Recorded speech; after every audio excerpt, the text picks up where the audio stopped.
we can both respond and react to our sensory experiences.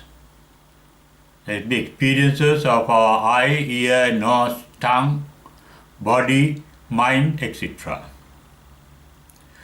Response is indeliberate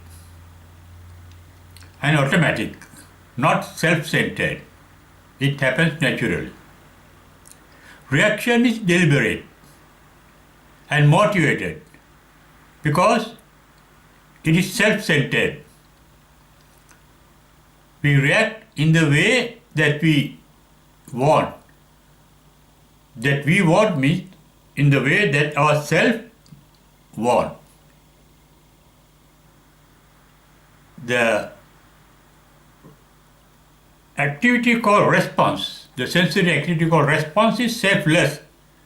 There is no self in it because there is a natural activity. But as I mentioned earlier, reaction is always self-centered. Even the enlightened ones respond to their sensory experiences. And that experience of response is referred to in the Buddha's language as Sanya Vedaita.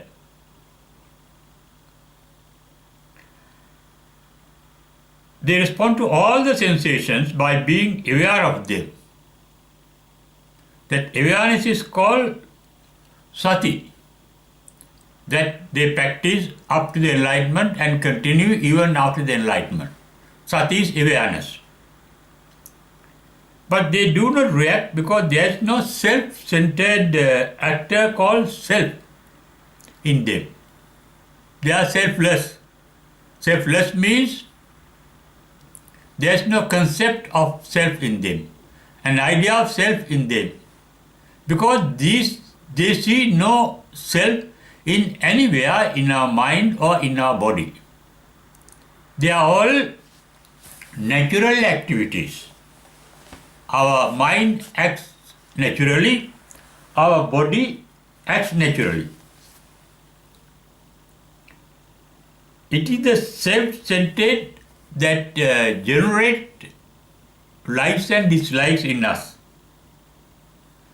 Because to react there must be liking and disliking. When we like some experience, we react in a particular way, and when we don't like the sensory experience, we react in a different way. With regard to liking, there is the activity reaction called attraction. With regard to disliking, there is the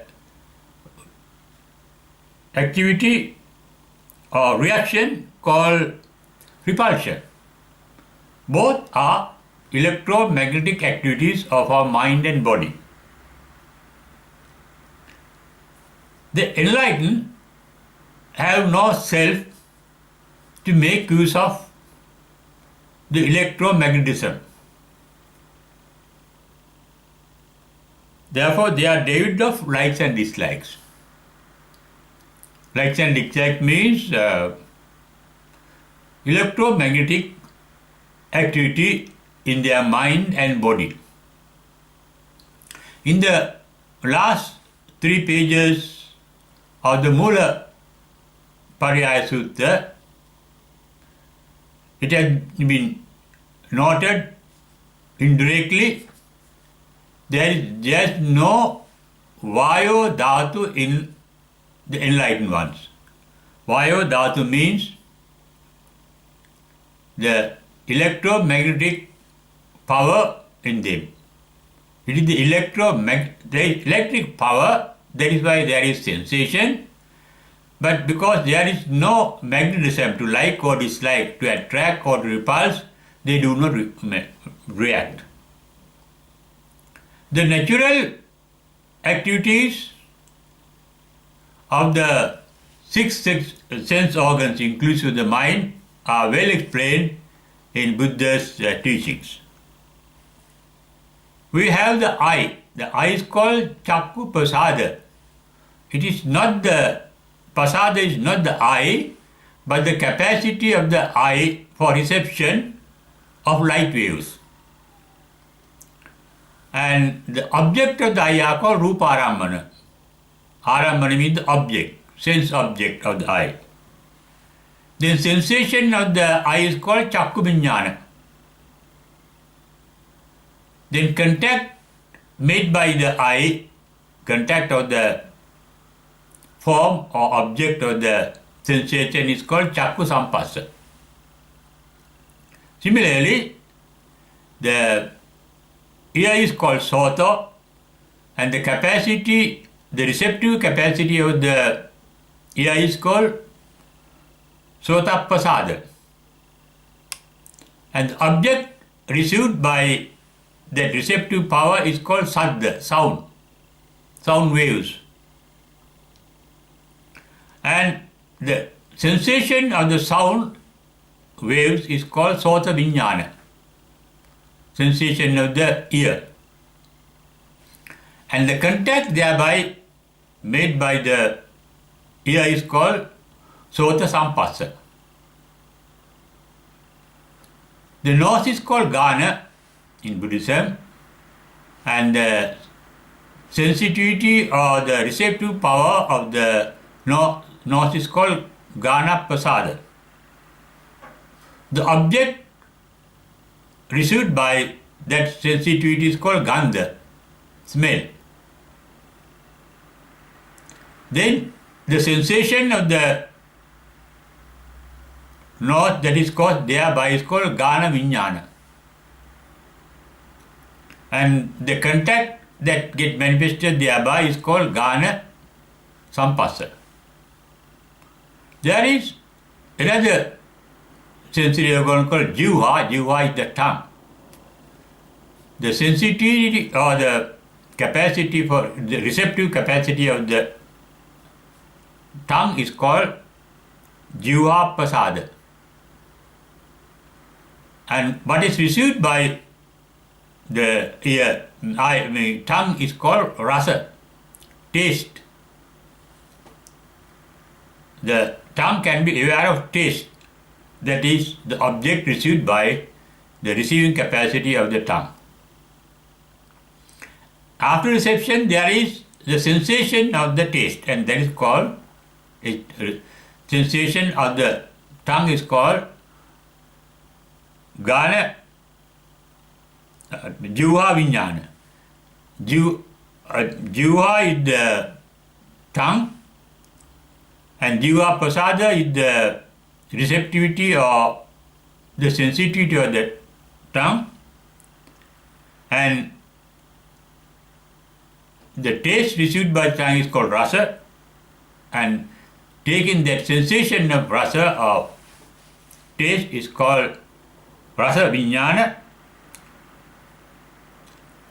or we call it jivha vijnana, sensation of the tongue, and the contact the tongue manifests thereby is called jivha sampassa. Similarly, there is the receptive capacity of our bodies, and that is called kaya pasada, and what is received by the touch received by the body is called pottabba, and the sensation of the body is called kaya vijnana, and contact made thereby by the body is called kaya sampassa. Finally, inside our body there is our mind, and the capacity of the mind, the sensitive capacity of the mind for reception of mental objects is called manapasada, and the images received thereby by the mind is called dhammarambana. Dhamma means the objects of the mind, and the sensation of the mind is called manovinyana, and the contact made by the mind thereby is called manosampassa. I mentioned this in detail with regard to the Buddha's teaching to understand our response and reactions. I dealt with the natural activity of response according to Buddha's teaching. Reactions we know. We can react to all sensations. That is a reaction of our self. Self is nothing but the sum total of our memories. I remember myself a child, a young person, an adult, an old person, and so on. All the experiences go together to form the concept of myself, I in me. And I react to things according to my experiences. One reaction is liking what I experience. Another experience is disliking what I experience. Another reaction is ignoring what I experience. Liking is called raga, disliking is called dosa in Buddhist language, and ignoring is called moha in Buddhist language. Here ignoring means becoming insensitive, non-attentive. That is the nature of our unenlightened mind. The mind is always running here and there. The mind cannot be in one spot, on one target, concentrated throughout. It runs here and there from a mental object to a mental object, thinking. Therefore, when you are faced with a certain target in your mind, automatically you forget it and your mind runs in some other direction. For example, when we practice breathing in and out meditation, all of a sudden we forget our breathing. We are concentrating or we are aware of our breathing in and out. All of a sudden we hear a sound and our attention is drawn to that particular sound. All of a sudden we may get a certain smell. Then our attraction is drawn to that smell. All of a sudden there may be a certain incident. To look at it, we open our mind and our attention is taken by that particular incident. That is the way our mind is acting. It is always alert because our ancestors have been living in jungles for millions and millions of years. They have been very attentive in the jungle, and that tradition is in us. When you hear any sound in the jungle, we have to be very careful to be attentive. There can be a danger ahead for you. For self-preservation, for security, you have to be very attentive and draw your entire attention to what you hear. It may be a slight sound, but you have to be very careful. There can be a dangerous animal aiming at you. You have to be careful. When you smell something unusual, you have to be very careful. When you see something unusual, something new, you have to be very careful about it. One has to be mentally alert, and all his sense organs must be fully alert when one lives in a jungle. And we have inherited that tradition from our ancestors. Therefore, we react to all sensations naturally. Because we love our life, we want to live, we want to be happy, we are seeking pleasures, we want to avoid pain, therefore we are alert and react through our sense organs. And that is a natural phenomena taking place in us. It is not unnatural. The path of enlightenment is going in the opposite way. You are not concerned with your living again and again, or enjoying pleasures, or removing pains. You are practicing the awareness. The path of enlightenment is called sati. Sati means awareness. In the Mahasatipatthana Sutta, it describes how the awareness should take place. Normally, we practice awareness by being aware of our in and out breathing, most of the Buddhists, in meditation. Because that is an object of the mind that we normally are not greedy for, and that we do not hate,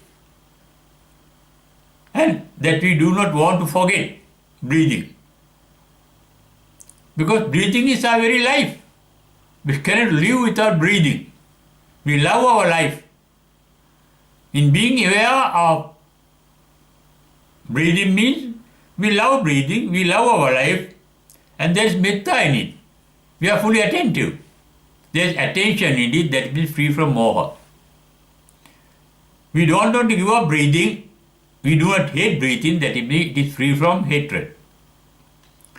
And we have enough air to breathe in, and we have no greed for breathing. We do not lack air for breathing. Therefore, there is no greed. And that is the object that make our mind tranquil by the absence of greed, hatred, and ignorance. That means free from lobha, greed, free from dosa, hatred, free from moha, ignorance. And that is the basis of all wholesome thoughts. All wholesome thoughts, the good thoughts, are based on a mental state, alobha, adosa, amoha.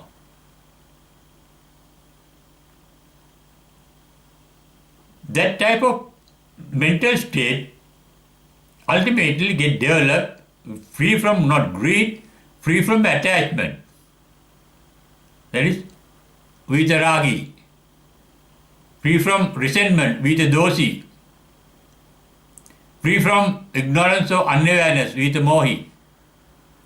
And that is the mental state of an enlightened one, and also a one on the path of enlightenment. Path of enlightenment means one who is meditating, is in that state of mind, free from attachment, resentment, and ignorance. That one can experience in the meditation of Anapanasati Bhavana, meditating on in and out breathing. Meditating is not given the English meaning in Pali. In English, it is meditating means thinking. We are not thinking. Thinking is a different act of the mind, and awareness is another act of the mind, another activity of the mind.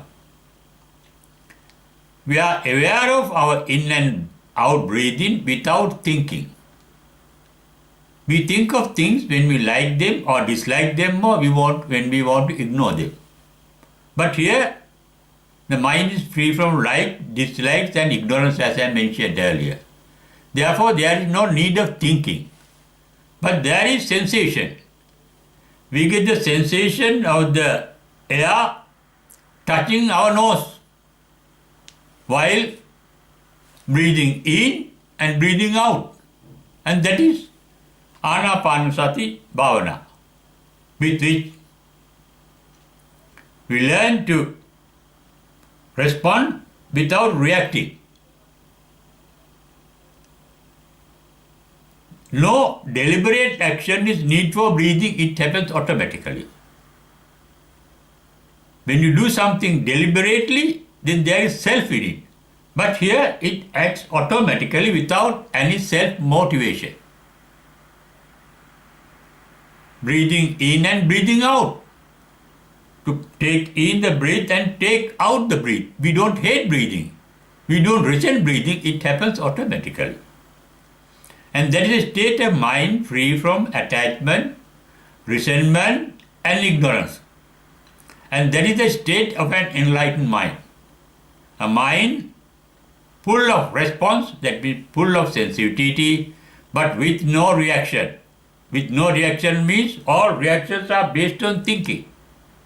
We have to think before react. But there is no thinking involved in in and out breathing. And by that, one gradually learn the technique of enlightenment and can get finally enlightened.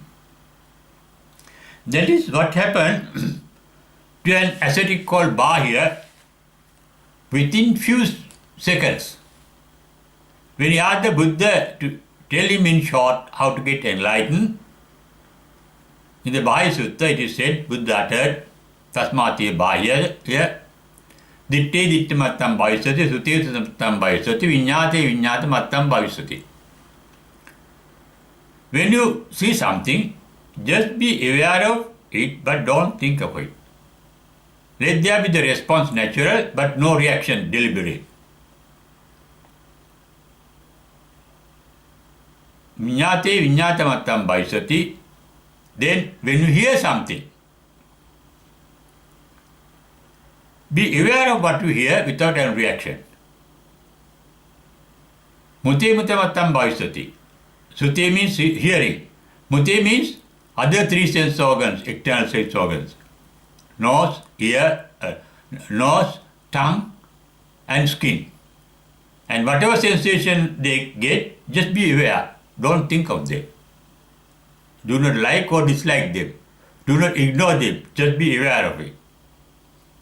Vinyate Vinyate Mattam Bhavisati. When some idea crops up in your mind, idea is an image. Just be aware of it without getting attached to it, without resenting it. And that is a state of enlightenment. And within few seconds, the ascetic Bahya standing on the road got enlightened. Though we may not get perfectly enlightened, when we are able to respond to our sensory experiences without reactions, we are in an enlightened state of mind. That mind can be temporary, maybe for a few seconds or a few minutes, and may vanish. But you get the training by that to be enlightened. Not only the training, by that you develop a relaxed state of mind without reacting to things. But to lead the successful material life, reactions are needed. Attraction must be used, reactions must be used. Certain things we have to get attracted, we have to get them. Greed must be there. The desire must be there to lead a successful life. Hatred, repulsion must be there to lead whatever that is not necessary for us, harmful to us, we have to get rid of.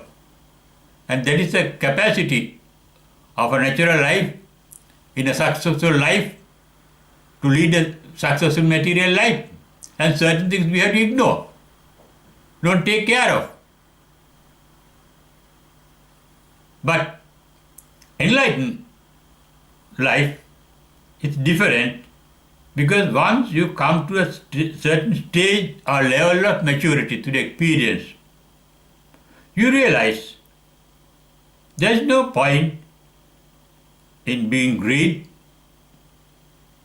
in hatred, in ignoring things, because things happen naturally. And everything that happens has a birth, decay and death. They are automatic activities. And you become content with things as they are. You see things as they are, yatha bhuta jnana darsana. You are content with things as they are, yatha labha santushti. And that is a spiritual path. But in our material life, we can use that spiritual path for a change, for relaxation, to rejuvenate the strength of our mind and body. It's like sleeping.